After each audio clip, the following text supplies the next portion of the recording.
दोस्तों, जैसे कल हमने देखा कि किस तरीके से इशिका और विक्रांत दोनों वहां पर उनको मिलने के लिए चले जाते हैं और इशिका को लगने लगा था कि विक्रांत कहीं ना कहीं उसे आंखों ही आंखों में प्यार करने लगा था और वो भी उसे प्यार करने के लिए बेताब हुए जा रही थी। इशिका ने विक्रांत के हाथों को अपने हाथों में थाम रखा था और लिफ्ट में वो एक दूसरे के हाथों में हाथे डालकर खड़े हुए थे। विक्रांत ने उससे पूछ भी लिया था कहीं उसे ठंड तो नहीं लग रही, लेकिन इशिका ने मना कर दिया कि नहीं, उसे ठंड नहीं लग रही। विक्रांत भी उसे और आगे छेड़ने के लिए पूछ रहा था, क्या तुम यकीन से कह सकती हो कि तुम्हें ठंड नहीं लग रही? लेकिन इशिका कुछ कह नहीं रही थी, वह बस आंखों ही आंखों में इतना ही जवाब दे रही थी कि शायद वो उसे समझ भी पाई। आज की कहानी आगे के एपिसोड नंबर 21वां में आपका स्वागत है। दोस्तों, अब मैंने आपके लिए दो एपिसोड हर रोज कर दिए हैं और मैं चाहता हूं कि आप लोग इस कहानी को ज्यादा से ज्यादा शेयर करें और अपने दोस्तों तक पहुंचाएं और पूरी कहानी सुने और साथ में एक लाइक और एक कमेंट जरूर करते रहें। जिन्होंने अभी तक चैनल को सब्सक्राइब नहीं किया है वो चैनल को सब्सक्राइब भी कर लें। तो चलिए आज की कहानी 21वें एपिसोड को शुरू करते हैं। जैसे ही वो लोग आगे बढ़ते चले जा रहे थे, लिफ्ट का दरवाजा 24वीं मंजिल पर जाकर खुल गया। विक्रांत ग्रोवर ने इशिका अरोड़ा की आंखों में कुछ देर तक गहराई से देखने के बाद उसका हाथ छोड़ दिया और सब कुछ वो एकदम से असहज हो गया। माहौल बिल्कुल अचानक ठंडा और बोझिल सा हो गया था। वीआईपी वार्ड की गलियां बिल्कुल शांत थी, जहां न तो किसी रिपोर्टर्स की फ्लैश जल रही थी और न ही किसी पत्रकार के कैमरे का डर था। समर बिना किसी हिचक के आगे बढ़ा और उसके चाल में वही पुरानी शाही शक्ति और आत्मविश्वास झलक रहा था। इशिका चुपचाप उसके पीछे चल रही थी। समर ने सीधा अपने दादा अशोक ग्रोवर के वार्ड का दरवाजा खोला, लेकिन जैसे ही दरवाजे की दरार से उसने अंदर झांका, एक नर्स अंदर काम कर रही थी और जैसे ही नर्स को आभास हुआ कि दरवाजे पर कोई है, तुरंत उसने उसको देखते हुए कहा, 1 मिनट मिस्टर ग्रोवर, मैं अभी उनके महत्वपूर्ण अंगों की जांच कर रही हूँ। क्या आप थोड़ी देर बाहर प्रतीक्षा कर सकते हैं? यह आवाज नर्स की थी, जिसमें बिल्कुल औपचारिकता के साथ अधिकार भी था। वो नहीं चाहती थी कि इस समय कोई भी अंदर आए, वह आसानी से अपना काम कर सके। समर ने भी कोई सवाल नहीं किया और सीधा सिर हिलाया और जैसे ही घूमने के लिए मुड़ा, वो इशिका से टकरा गया, क्योंकि इशिका बिल्कुल उसके पीछे ही खड़ी थी और उसे यह नहीं पता था कि समर ऐसे ही मुड़ जाएगा। उसका सिर सीधा जाकर इशिका की छाती से लग गया। वो अचानक हुई इस निकटता में एक अजीब सी अनुभूति फैल गई, इशिका को भीतर तक कपा दिया था। समर की खुशबू पिघली हुई टॉफी और दालचीनी की जैसे तेज महक हवा में फैल गई, जो इशिका की सांसों में गहराई तक बस गई थी। इशिका तो कब से ही समर के बारे में ख्यालों में खोई हुई थी। वो चाहती थी कि वो उसके करीब आई, तभी तो लिफ्ट में उसका हाथ पकड़कर खड़ी थी। उसने उसका हाथ छोड़ा भी नहीं था और एकदम से ये घटना के साथ वो और भी ज्यादा असहज हो गई थी। तभी समर ने हल्की चिंता के साथ इशिका से पूछा, क्या तुम ठीक हो इशिका? इशिका ने अपना सिर पकड़ते हुए धीरे से जवाब दिया, हाँ मैं ठीक हूं। हालांकि उसे कोई चोट तो पहुंची भी नहीं थी, फिर भी उसने थोड़ा सा अभिनय किया। उसे पता था कि जब भी वो ऐसे ही दिखती है तो समर तुरंत उसकी ओर बढ़ने लगता है, जैसे वो किसी एक ऐसे ही बातों से बंधा हुआ हो कि अगर इशिका को कोई भी परेशानी होगी तो समर अपने आप धीरे धीरे उसकी तरफ खींचता चला जाएगा। समर ने भी तभी पीछे हटते हुए संक्षेप में कहा, आई एम सॉरी, मुझे माफ करना। इशिका ने अपना माथा सहलाते हुए एक मुस्कान के साथ कहा, कोई बात नहीं मिस्टर ग्रोवर। तभी समर ने वार्ड की ओर इशारा करते हुए इशिका से कहा, अंदर नर्स ने कहा है कि अभी थोड़ी देर रुक जाओ, वो काम कर रही है। इशिका ने पास की कुर्सियों की ओर बढ़ते हुए जवाब दिया, हाँ ठीक है, हम यहीं बैठ जाते हैं। उसके बाद वो दोनों वहां कुर्सियों पर जाकर बैठ गए और इशिका इधर अभी भी उसी के ख्यालों में थी और वो अभी भी उस महक को महसूस कर पा रही थी जो उसके टकराने से उसके अंदर आ गई थी। वो महक उसके अंदर तक जाकर बस गई थी। वो अपने आप को उसी चीजों में खोया हुआ महसूस कर रही थी और जैसे ही कुछ देर के बाद नर्स बाहर आई, समर की तरफ देखकर उसके चेहरे पर एक मीठी मुस्कान थी, लेकिन जैसे ही उसकी नजर इशिका पर पड़ी, उसका चेहरा एकदम से उतर गया। इशिका ने यह देख लिया था। वो भीतर ही भीतर हंस रही थी, लेकिन नर्स को इशिका का विक्रांत के साथ होना खल नहीं रहा था और यह बात इशिका को बड़े अच्छे तरीके से पता थी। वो ये जान गई थी कि ये नर्स भी उसे विक्रांत के साथ देखकर जलती जा रही है और तभी वो अपने मन ही मन सोचने लगी, अरे ये तो होना ही था। एक आम लड़की जिसे कोई नहीं जानता, वो आज दिल्ली की सबसे बड़े अमीर पति परिवार के वारिस की पत्नी बन गई। अरे तो औरतें जलेगी क्यों नहीं। ये सब तो चाहती थी कि इससे अच्छा तो विक्रांत की शादी रिंकी माथुर से हो जाती। रिंकी माथुर वही जो शहर की सबसे चर्चित, आकर्षक और आत्मनिर्भर सेल्फ कॉन्फिडेंस महिला, जो हर पुरुष की नजर में आदर्श थी और हर महिला की प्रेरणा। लेकिन रिंकी माथुर ने कभी भी किसी पुरुष के साथ बंधन नहीं बांधा था, यहाँ तक कि ग्रोवर खानदान के जो वारिस थे समर से भी नहीं। वो हमेशा अपनी शर्तों पर जीती आई थी। फैशन की दुनिया में उसकी एक अलग ही पहचान थी। वो अपने आप को किसी भी के साथ जोड़ना पसंद नहीं करती थी।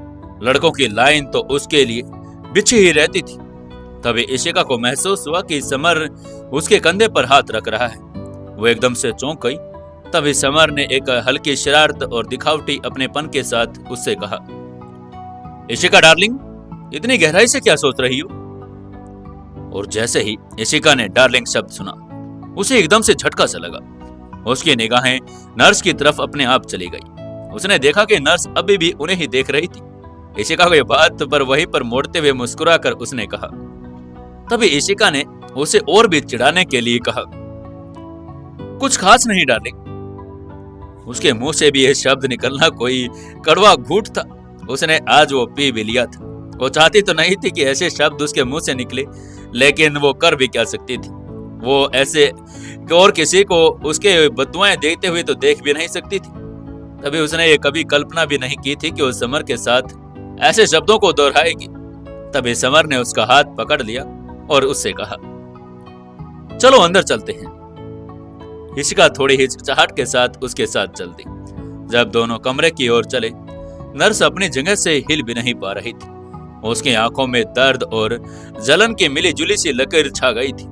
शायद वो जानती थी कि दोनों अच्छे साथ में लगते हैं, भले ही वो दिखावा कर रहे हो, लेकिन वो अपने आप को मना ही नहीं पा रही थी इन दोनों को एक साथ देखकर। वो भी यही चाह रही थी कि इशिका ये एक लड़की, बड़े ही आम परिवार की लड़की, इस अरीपति वारिस के साथ ऐसा कर क्या रही है, क्यों इसके साथ है। जैसे ही वो दोनों कमरे में पहुंचे, उन दोनों के चेहरे की अलग अलग असहजता थी। एक दूसरे के साथ उन्होंने ऐसी कोई भावनाएं के साथ एक बार जुड़े नहीं थे, लेकिन उनके भीतर की भावनाएं जैसे एक दूसरे से टकरा रही थी। जैसे ही वो लोग अंदर पहुंचे, अशोक ग्रोवर ने उन्हें देखते ही मुस्कुरा कर कहा, ओह, यह नजारा तो देखकर दिल खुश हो गया। वो तो बस उन दोनों को एक साथ देखना चाहते थे। वो नहीं चाहते थे कि उन दोनों के बीच में कोई लड़ाई हो, क्योंकि वो विक्रांत को अच्छी तरह जानते था कि वो कभी कभी बिना ही बात पर गुस्सा भी हो जाता है। लेकिन आज उसे अच्छा लग रहा था कि वो दोनों हाथ में हाथ डाले हुए और अंदर आ गए थे। तभी समर के चेहरे पर एक अजीब सी सख्ती भी थी। तभी उसने खिंता से पूछा, ऐसा क्या देख लिया आपने जो आपका दिल खुश हो गया? अशोक ग्रोवर ने भी बिना झिझक के साथ कहा, बस यही कि अब मुझे जल्दी से पड़पोता पड़पोती चाहिए। मैं मरने से पहले उनके साथ खेलना चाहता हूँ। मैं और वेट नहीं कर सकता। तुम जल्दी ही प्लानिंग करो और मेरे लिए पड़पोता पड़पोती का इंतजाम करो। जैसे ही इशिका ने यह सुना, उसे हल्की सी खांसी आ गई। उसने सोचा, ये क्या कह दिया आपने? वो बच्चा नहीं, वो बच्चे मांग रहे हैं। इशिका को समझ नहीं आ रहा था कि यहाँ पर अशोक ग्रोवर ने एक बच्चे की भी डिमांड नहीं की। वो तो बड़े लाइन लगाने की बात कह रहे हैं कि पड़पोते और पड़पोती चाहिए, वो भी कई सारे। समर को यह बात भी अच्छी नहीं लगी। उन्होंने थोड़ी सी कुर्सी आगे खींचते हुए धीरे से अपने दादा से कहा, इसे भूल जाइए, ये अभी नहीं होगा। अशोक ग्रोवर ने मुस्कुराते हुए इशिका की ओर मुड़कर कहा, लेकिन तुम दोनों तो प्रेम करते हो, फिर ये मुश्किल कहाँ है इशिका? ये तो हो सकता है ना। और मैं चाहता हूं कि मरने से पहले एक बार उनका मुंह तो देख लूं। तुम इतना तो मेरे लिए कर सकते हो ना। इस बार समर कुछ कहता, उससे ही पहले इशिका ने उसकी ओर देखकर एक आंख तरेरी और समर ने तुरंत बात को संभालते हुए कहा, बाबा, जैसा आप जानते हैं इशिका अभी इस जिम्मेदारी के लिए तैयार नहीं है, तो मैं उसको कोई फोर्स भी तो नहीं कर सकता ना। जैसे जैसे समय आएगा सब कुछ अपने आप हो जाएगा। लेकिन इशिका ने जैसे ही सुना कि ये बात तो उसके ऊपर आ रही है, तभी उसने चौंकते हुए कहा, क्या मैं? लेकिन उसके स्वर में व्यंग्य और जिज्ञासा दोनों थे। वो जानना चाहती थी कि समर वो बात उसके ऊपर क्यों रख रहा है, क्यों कह रहा है कि इशिका अभी तैयार नहीं है। समर ने विनती भरी नजरों से उसे देखा, क्योंकि समर के पास कोई दूसरा विकल्प नहीं था। वो ये नहीं कह सकता था कि वो खुद ये काम नहीं करना चाहता। उसको यही सूझा कि वो अभी यही कहे कि इशिका अभी इसके लिए तैयार नहीं है, तो शायद उसके बाबा इस बात को मान भी जाएंगे। और वो इशिका को ऐसे ही भाव से देख रहा था कि अगर इशिका भी इस बात को मान गई तो बाबा को मनाना भी आसान होगा। ऐसा भाव जिसे इशिका ने आज तक उसे ऐसा देखा नहीं था। वो बेचारी उलझ गई थी कि आज समर उसके लिए ऐसे कैसे देख रहा है। तभी समर ने हिचकिचाते हुए कहा, हाँ, हमारी शादी की राय की बात याद है। इशिका ने हैरानी से दोहराया, शादी की रात? तभी अशोक ग्रोवर को कुछ समझ नहीं आ रहा था। उन्होंने बात को बीच में काटते हुए कहा, तुम दोनों ये क्या कर रहे हो? मुझे तो लगता है कि तुम्हें अपनी शादी की रात भी याद नहीं। लेकिन जिंदा मत करो, ऐसा उन्हीं के साथ होता है जो उस रात साथ नहीं सोते। विक्रांत ग्रोवर भी एक्सपीरियंस्ड इंसान थे। उनको पता था कि कहीं ना कहीं कुछ तो गड़बड़ चल रही है, नहीं तो वो लोग एक दूसरे की बातों को ऐसे इग्नोर नहीं करते और ऐसे ही एक दूसरे की बातों से उलझते नहीं। और ये सुनते ही समर की आंखें चौड़ी हो गई। उसे अंदाजा हो गया था कि उसके बाबा ने सब कुछ समझ लिया है। उनको पता लग गया होगा कि शायद कहीं ना कुछ तो दिक्कतें तो हैं। तभी अशोक ग्रोवर ने गहरी सांस लेते हुए कहा, देखो, मैं बस इतना चाहता हूं, मरने से पहले तुम्हारे बच्चों को देख लो, और मेरी कोई ख्वाहिश नहीं है। तुम इस बूढ़े के लिए इतना तो कर सकते हो ना। लेकिन अब समर का धैर्य जवाब दे रहा था। उसे अब बहुत ही ज्यादा बुरा लग रहा था कि उसके बाबा बार बार मरने की बात क्यों कर रहे हैं। तभी उन्होंने कहा, बाबा, आप ये कैसी बातें कर रहे हैं? और आप अभी बीमार नहीं हैं। और क्या आप यहाँ पर सिर्फ इसलिए लेटे हैं ताकि बार बार मुझे मजबूर करो? बाबा, प्लीज, इशिका ने धीरे से कहा। समर, मानो समर को चेतावनी दे रही हो कि वो दायरे से बाहर जा रहा है। वो अपने गुस्से पर कंट्रोल नहीं कर रहा था। उसे अब लग रहा था कि समर कहीं बातों ही बातों में बातों को बिगाड़ ना दे और अपने दादाजी से कोई ऐसी बात ना कह दे जिनके उनके दिल को बहुत ही ज्यादा ठेस पहुंचे। लेकिन समर कुछ अलग ही दिशा में चला गया था। तभी उसने उसकी ओर इशारा करते हुए गुस्से में कहा, देखिए, इससे दूर रहिए, और अगर ये न होती तो मैं इस शादी में भी नहीं बनता। तभी अशोक ग्रोवर को कुछ और ही समझ आ रहा था कि आज ये बेटा ऐसी बातें क्यों कर रहा है। तभी उन्होंने माहौल को थोड़ा शांत बनाने की कोशिश की और मुस्कुराते हुए कहा, देखो, एक परपोता आएगा और सभी अफवाहें अपने आप बंद हो जाएगी। तुम एक परपोते का इंतजाम करो और जो भी मीडिया में अभी चल रहा है वो सब कुछ अपने आप बंद हो जाएगा। इशिका और समर को समझ आ गया था कि अब तो बाबा उनसे एक पोता लेकर ही रहेंगे। इशिका ने भी अब समझ लिया था कि समर जैसा शायद है वैसा है नहीं, इसलिए उसे कभी भी किसी ने सिखाया नहीं कि रिश्ते निभाए कैसे जाते हैं, क्योंकि आज वो अपने बाबा से भी ऐसी ही बातें कर रहा था। लेकिन समर को यह चीजें बिल्कुल भी पसंद नहीं आ रही थी। उसको अब अपने बाबा पर गुस्सा आना शुरू हो गया था। तभी उसने बड़बड़ाते हुए बाबा से कहा, बाबा, आपने मुझसे शादी करने को कहा, मैंने किया। अब आप चाहते हैं कि मैं बच्चा भी करूं। इशिका को अब समझ नहीं आ रहा था कि वो इन दोनों के बीच में बोले या नहीं बोले, क्योंकि उसे पता नहीं था कि इन दोनों का रिश्ता कैसा है और एक दूसरे के साथ वो लोग आपस में कैसे बातें करते हैं। और आज ये पहली बार हुआ था कि जब अशोक ग्रोवर के सामने उसका पोता उसे इस तरह की बातें कर रहा था। तभी अशोक ग्रोवर का स्वर भी बदल गया था। उन्होंने ऑर्डर भरी आवाज में उससे कहा, हाँ, और तुम यही करोगे जो मैं तुम्हें कह रहा हूं। यह पहली बार था जब समर को अपने दादा के स्वर में कुछ कठोरता महसूस हुई थी। वो कुछ पल के लिए रुक गया। उसे कुछ समझ नहीं आ रहा था कि अब वो बाबा की बात का क्या जवाब दे। आपको क्या लगता है दोस्तों, क्या जवाब देगा समर? क्या समर को बच्चा पैदा करना ही होगा? क्या होगा आगे कहानी में, जानने के लिए जुड़े रहिए कहानी के साथ। दोस्तों एक लाइक, एक कमेंट और एक शेयर जरूर करें। दोस्तों सीओ से शादी के 22वें एपिसोड में आपका स्वागत है। चलिए शुरू करते हैं कहानी।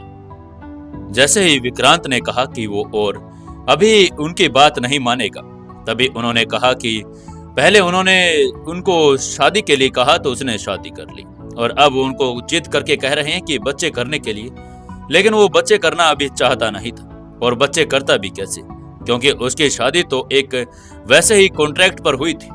वो उसके साथ कैसे संबंध बना सकता था, उसको कुछ समझ नहीं आ रहा था। तभी अशोक ग्रोवर ने बड़े ही कठोर शब्दों में उससे कह दिया कि तुम्हें ये काम तो करना ही होगा। विक्रांत को समझ नहीं आ रहा था कि अब वो क्या करे, वहां पर रुके या फिर अपने दादाजी का बात का जवाब दे या फिर वहां से चला जाए। उसे अब ऐसा लगने लगा था कि अगर वो यहाँ पर रुकेगा तो बातें और बिगड़ जाएगी। इससे अच्छा है कि वो यहाँ से बाहर ही चला जाए। तभी वो झटके से मुड़ा और बाहर की ओर चला गया। इशिका को भी उसकी बातें कुछ अच्छी सी नहीं लगी। तभी वो कर भी क्या सकती थी। वो धीरे धीरे करके अशोक जहां पर लेटे हुए थे उनके बेड के पास आ गई। कमरे में शांत हवा, मशीनों की बीप की आवाज लगातार चल ही रही थी। उसके दिल में एक अजीब सी कचोट थी और एक अपराध बोध भी था, जिससे वो शब्दों में दिखाई ढाल नहीं पा रही थी। अशोक ग्रोवर के पास पहुंची और धीमे स्वर में बोली, आई एम सॉरी बाबा। वो तो बेचारे ये भी नहीं समझ पा रही थी कि आखिर उसने ऐसा क्यों महसूस किया। वो उसके लिए इतना गिल्टी फील क्यों कर रही थी, और उसे माफी मांगनी चाहिए भी या नहीं। शायद उसलिए लगा कि उसका जो पति है वो बड़ा ही एक जिद्दी बच्चा है, जो सब कुछ ग्रोवर की आंखों में सामने से वो देख रही थी कि उसको भी ये विक्रांत का बर्ताव अच्छा नहीं लगा था। तभी अशोक ग्रोवर ने गहरी सांस लेते हुए कहा, चिंता मत करो, वो अभी बच्चा है, समझ जाएगा धीरे धीरे। उनके चेहरे पर अभी भी कोई नाराजगी नहीं थी। वो सिर्फ एक बड़े ही उस चीजों को, उस तरीके से उन्होंने व्यवहार को अपने आप में ढाल लिया था जिसे उन्होंने हमेशा नजरअंदाज किया था, क्योंकि उन्हें पता था कि विक्रांत का बिहेवियर ही कुछ ऐसा है। फिर भी इशिका ने उनसे दोबारा कहा, लेकिन मुझे अभी भी कुछ गलत सा लग रहा है। I am so sorry. उसके दिल में जो भावना थी, उसे अब उस व्यक्ति की जिम्मेदारी लेनी थी जिसने सबने अकेला छोड़ दिया था। वो देख रही थी कि जैसे ही विक्रांत ने इस बर्ताव में उनसे बात की, अशोक अपने आप को अकेला महसूस करने लगे थे। वो ये देख पा रही थी कि उनकी आंखें में कुछ खालीपन आ गया था। जहां पर वो अशोक अपने बेटे विक्रांत को देखकर इतना खुश हो जाते थे, आज उन्हें बड़ा ही अकेलापन महसूस हो रहा था। वो दर्द उनकी आंखों में साफ साफ आ गया था। लेकिन अशोक ग्रोवर बहुत ही ज्यादा शांत रहने वाले इंसान थे और मस्त मौला इंसान भी थे। तभी उन्होंने उस बात को आगे तवज्जो नहीं दी और इशिका से दोबारा कहा, बैठ जाओ, मुझे कुछ जरूरी बात करनी है, और तुम चिंता मत करो, सब ठीक हो जाएगा। इशिका वहीं जो कुर्सी थी, जो कुछ देर पहले जिस पर विक्रांत बैठा था, वो उस पर जाकर बैठ गई। तभी इशिका ने बैठते हुए कहा, मुझे आशा है कि कुछ ऐसा हो जो मैं कर सकती हूं, शायद आपको भी ठीक लगे। तभी अशोक ने कहा, हाँ मुझे तुम पर विश्वास है बेटा, तुम जो भी करोगी सही ही करोगी। लेकिन आगे जो बात अशोक ग्रोवर ने कही, वो बात सुनकर तो इशिका के पैरों तले की जमीन ही खिसक गई। उसे नहीं पता था कि ये बात अशोक ग्रोवर को आखिरकार पता कैसे लग गई।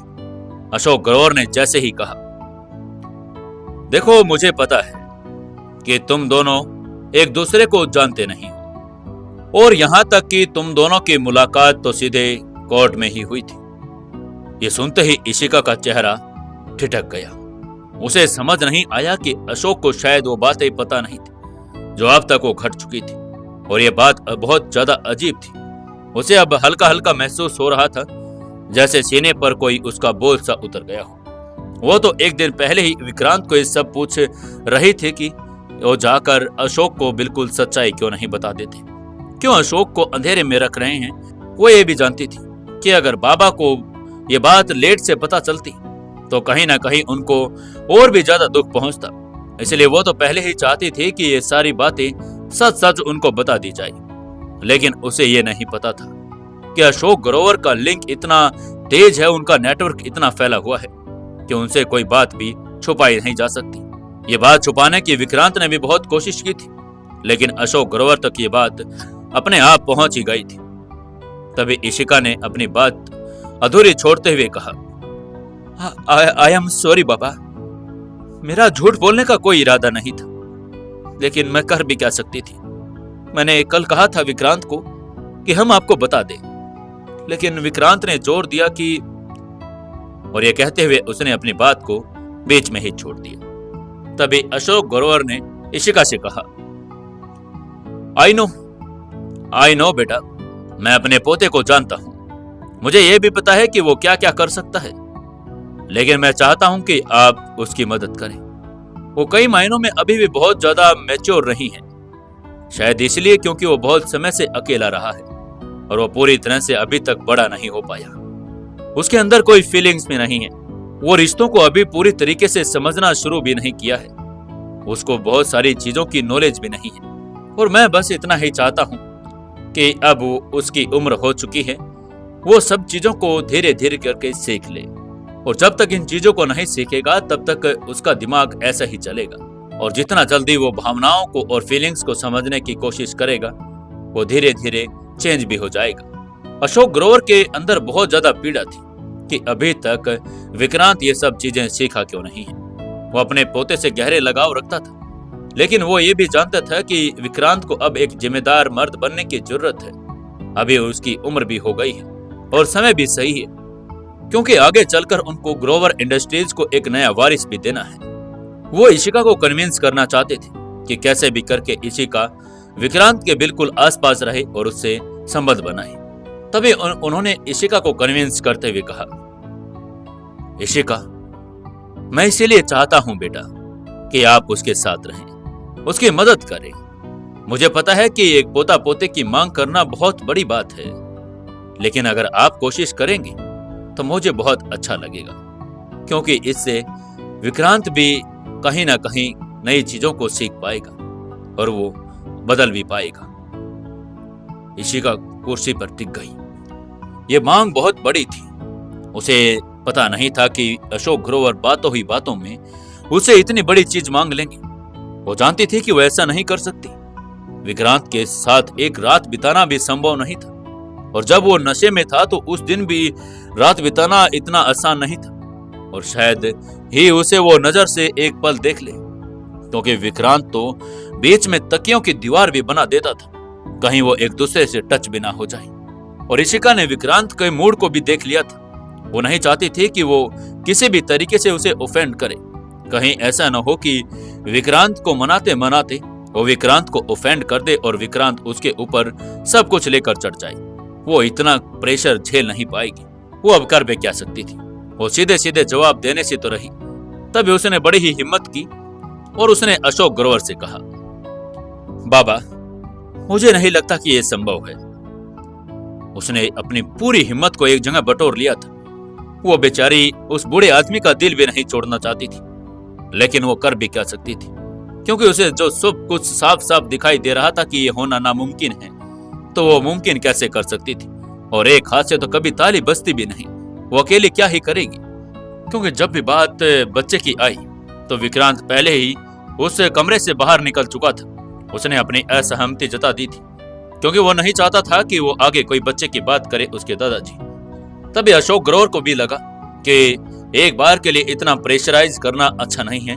तभी उन्होंने बड़े ही नर्म आवाज में कहा, हाँ ये ठीक है, लेकिन मैं चाहता हूं कि आप इस बारे में जरूर सोचें। एक बार जरूर सोचना इशिका बेटा, सिर्फ मेरे लिए, क्योंकि विक्रांत अभी तक इन चीजों से अछूता था। अगर उसको पहले ही शादी कर दिया गया होता तो वो प्यार में भी पड़ जाता और उसके बच्चे भी हो जाते। कहीं ना कहीं वो रिलेशंस को समझना भी सीख जाता, लेकिन अब सिचुएशन कुछ अलग ही थी। तभी इशिका ने सिर झुकाते हुए अशोक ग्रोवर से कहा, देखिए बाबा, मैं वादा तो नहीं करती, लेकिन अपनी कोशिश तो करूंगी। आप बेफिक्र रहिए। हालांकि वो जानती थी कि कुछ खास इसमें होने वाला नहीं। जब से वो घर में आई थी, विक्रांत उनके 20 तकियों की दीवार बना खड़ी कर देता था। तब वो इशिका के साथ खाने से इनकार कर देता था, भले ही वो खुद इसके लिए खाना बनाती हो। और सबसे बड़ी बात, वो बदतमीज भी था।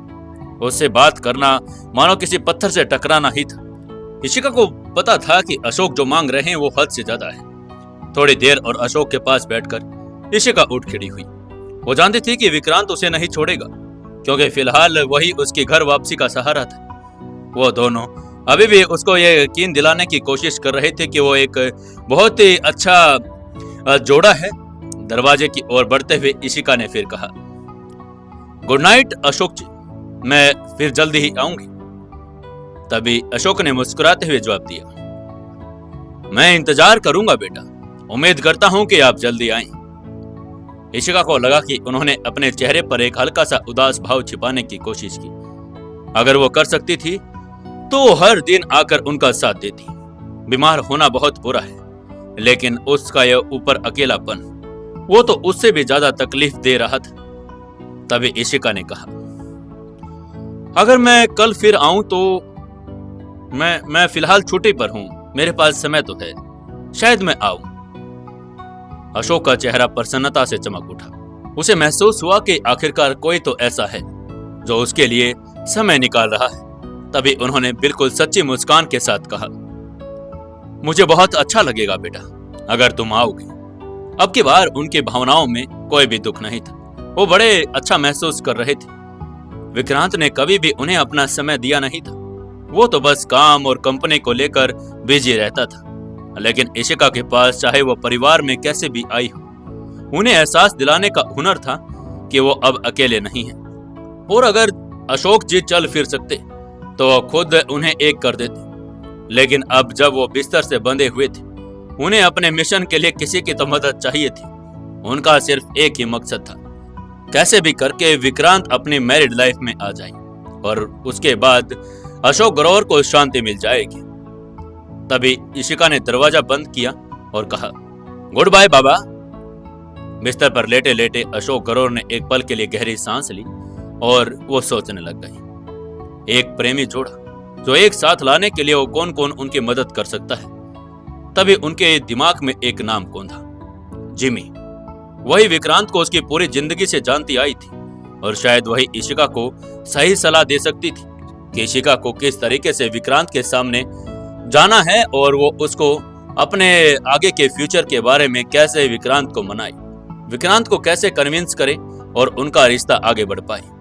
वही चाहते थे और उन्हें यकीन था कि विक्रांत चाहे अभी ना माने, लेकिन जब वो इस दुनिया में नहीं रहेंगे तब जाकर वो कुछ ना कुछ तो समझना शुरू कर ही देगा।